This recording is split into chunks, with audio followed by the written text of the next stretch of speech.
20వ பாசுரம். ஆண்டாள் திருவடிகளே சரணம். 33 அமரர்க்கு முன் சென்று கப்பம் தவிர்க்கும் கலியே துயிலெழாய். செப்பமுடையாய் திரளுடையாய் செத்தார்க்கு வெப்பம் கொடுக்கும் விமலா துயிலெழாய்.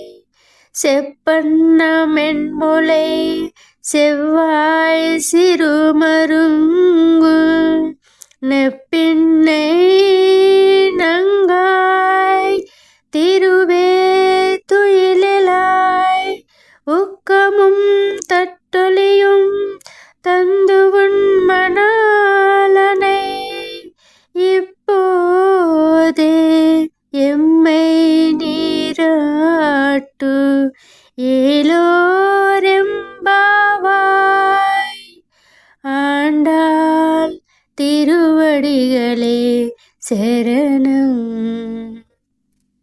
33 కోట్ల దేవతలకు ఏ విధమైన సంకటములు వచ్చినానో ముందుగానే అచ్చటకు పోయి వారిని రక్షించు సమ్మతి కల ఓ స్వామి, నిద్ర లేచి రమ్ము. ఆశ్రితులను రక్షించుటకే వారి విరోధులను ధనుమాడు బలాఢ్యుడా, ఆశ్రిత రక్షక ఓ బలశాలి, శత్రువులకే అతి దుఃఖమునిచ్చే నిర్మలుడా, నిద్ర నుండి మేల్కొని స్వామి అని స్తుతిస్తూ మేల్కొల్పినను స్వామి మేల్కొనకుండుట చూచి జగన్నాటక సూత్రధారి అయిన ఆ జగన్నాథుని మేల్కొల్పమని నీలాదేవిని ప్రార్థిస్తున్నారు.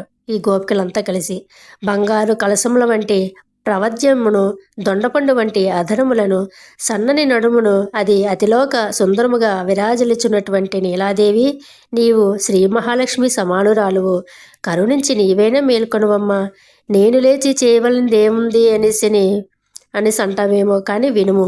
మన స్వామి అయిన శ్రీకృష్ణునకు శరీరంపై చిరుచెమట పెట్టినప్పుడు దానిని ఉపశమింపచేయగా వేవన కైంకర్యమును చేయుటకు ఒక దివ్యమైన వేవన నిమ్ము అంటే విసనకర నిమ్ము, ప్రబోధ సమయాన స్వామి తిరుముఖ మండలము చూచుకొనుటకు ఒక దివ్య మణిదర్పణము నిమ్ము అంటే అద్దమును నిమ్ము.